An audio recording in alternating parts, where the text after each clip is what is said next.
And Wake Me Up on 101.5, the Quad County's #1 hit music station, and we have a very special guest in studio. Premier Darrell Dexter joins us after a big announcement today, and I'm going to turn it over now to the Hawks' Brad Perry to take it from here, Brad. Mr. Dexter, first off, thank you so much for coming in. I know it's been an extremely busy day for you. Oh, my pleasure. I always love my visits to the Hawk. Oh, that's definitely good to hear that. So, how are you feeling? You made the election call just over an hour ago, just after 4 o'clock. How are you feeling? Well, I'm feeling great. I'm really ready for this campaign. I think we have a great story to tell, and I want to get out on doorsteps and in living rooms and in kitchens and talk to folks.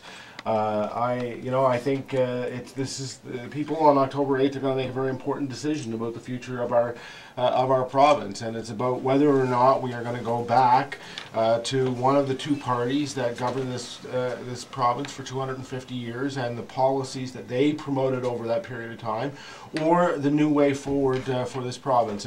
And we believe in investing in jobs and opportunity, and one of the reasons why I wanted to be here in Port Hawkesbury to make this announcement public was simply because I think this community is in many ways emblematic of that. You have proven the doomsayers wrong. You understand that it's a struggle to support people's jobs, that government to have a role to play in that, and obviously we agree. Governments do have to be prepared to invest in economic opportunity, and if they don't, then the jobs are going to go elsewhere. So I think that's going to be one of the things that's going to be important to discuss over the course of the campaign.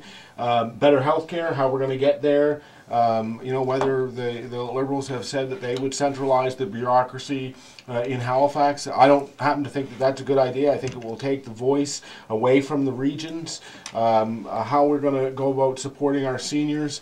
The last time the Liberals were in government, they froze the number of long-term care beds, and you may remember they're the ones who actually invented the system of charging for health care and long-term care facilities. By contrast, we got rid of that old system, and we have built now more than 1,000 new long-term care beds. We're putting money into senior citizens assistance programs so they can stay in their homes longer.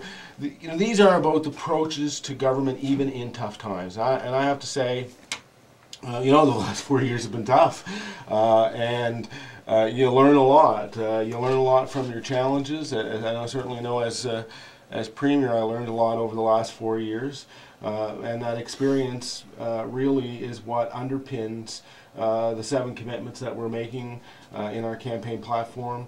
And so, you asked one question, am I ready? I think I'm ready. So there's been lots of speculation over the past little while as to when the election was going to happen. You've already talked about why you chose Port Hawkesbury as your place to call the election, but why today? Why was today an ideal day for you? Well, there's a number of things. I've talked about this with others. There's, we had a lot of things on the agenda that we wanted to get completed, and you look down, did we get everything we wanted done? No, that's because there are always more things to do. But I think we got a big enough piece of the agenda accomplished that people can look at the things that we've done, and whether it's a new natural resources strategy or a new renewable electricity strategy or the province's first fully funded mental health strategy, or our seniors care program. We've got all of these things now in place. They're up, they're operating, and people have a pretty good idea now of the direction that we want to take the province over the next 4 years. I mean, we had to solve an awful mess. We came in with the worst recession since the Great Depression. We had a previous Conservative government that, for all intents and purposes, had practically bankrupted the province. We were, headed toward a $1.3 billion deficit. So, we solved some pretty dramatic financial issues. We got ourselves back to balance. We said it was going to take 4 years to do that. We got ourselves back to balance. We started to implement some of the programs that, as New Democrats, we really wanted to do. The insulin pump program for kids, restoring the children's dental program. So, we look at all those things and we say, well, we're kind of 3 months past the 4-year mark. It seems like the right time. Now, this week, Corporate Research Associates came out with a new poll basically showing that the Liberals are still ahead in the popular vote for decided voters, but the NDP are gaining background again, and the undecided voters Right. were down. How much of a play did that have in your decision to call the election? You know, not really. It's more about kind of just where the electoral timetable is, and there are other things. You know, even the kind of everyday things about, you know, school is back in now and people are around, and you don't want to call it till it lands the day after Thanksgiving. You know, that kind of stuff. So some of them are just very, very practical. But this was more about the bigger agenda. Like I said, I don't think for a second that you know, the 4 years of government was in any sense perfect. I don't think any government really is. You have to be prepared to acknowledge that you gain experience, you learn from the challenges and opportunities that you have. But I do think that given the circumstances, we made very significant progress on things that are very important to people. We have a good program going forward. I want to be able to talk to people about that. But I don't ever think that any party owns the seats in the House of Assembly. They don't belong to the New Democrats or the Liberals or the Conservatives. I would joke that they don't belong to the media. They don't, you know, they belong to the people, and the people have the right to decide, as they should. And so we'll go out, we'll make our best case. I've asked for a series of debates starting early next week. I think we've got a case to make. I want to make it, and I'm asking people to support us as they did last time on October 8th, and I think we can build a better and stronger province. Now, one of the things that's been talked about a lot lately is the fixed election dates. And Nova Scotia is the only province right now not to have fixed election dates.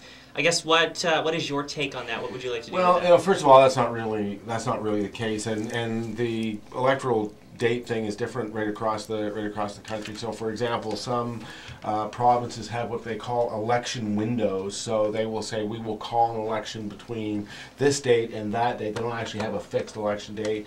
What I've said when I asked this question before was that just prior to the last election, we had an electoral reform commission.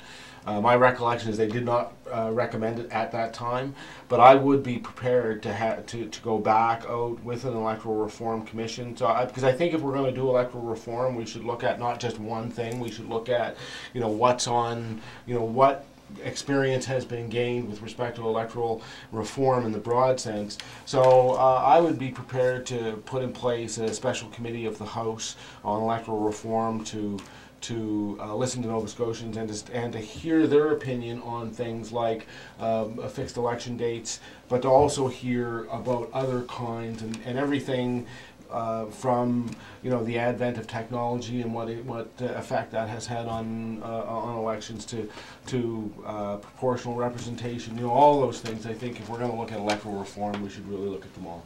So, of course, any election you need nominees, you need candidates Right. in each riding. How are you making out so far at this point? We're good.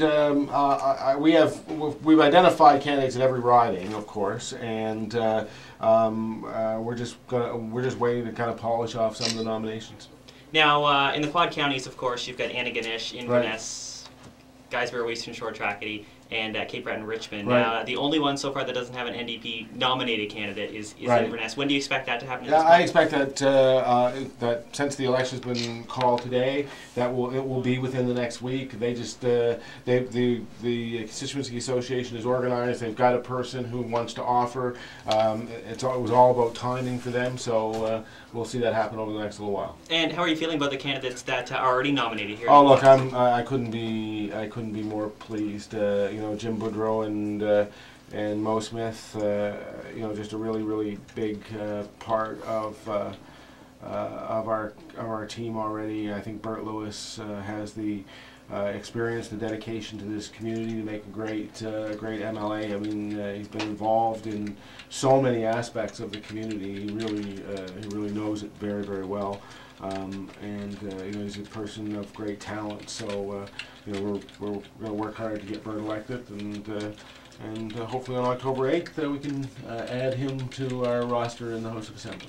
Premier Dexter, thanks so much for stopping by this afternoon. My pleasure. It's always a pleasure to come to the Hawk. Again, in case you didn't hear, election happening on October 8th here in Nova Scotia. Premier Darrell Dexter making that call a little early this afternoon, about an hour or so ago, at the Strait Area Community Curling Club.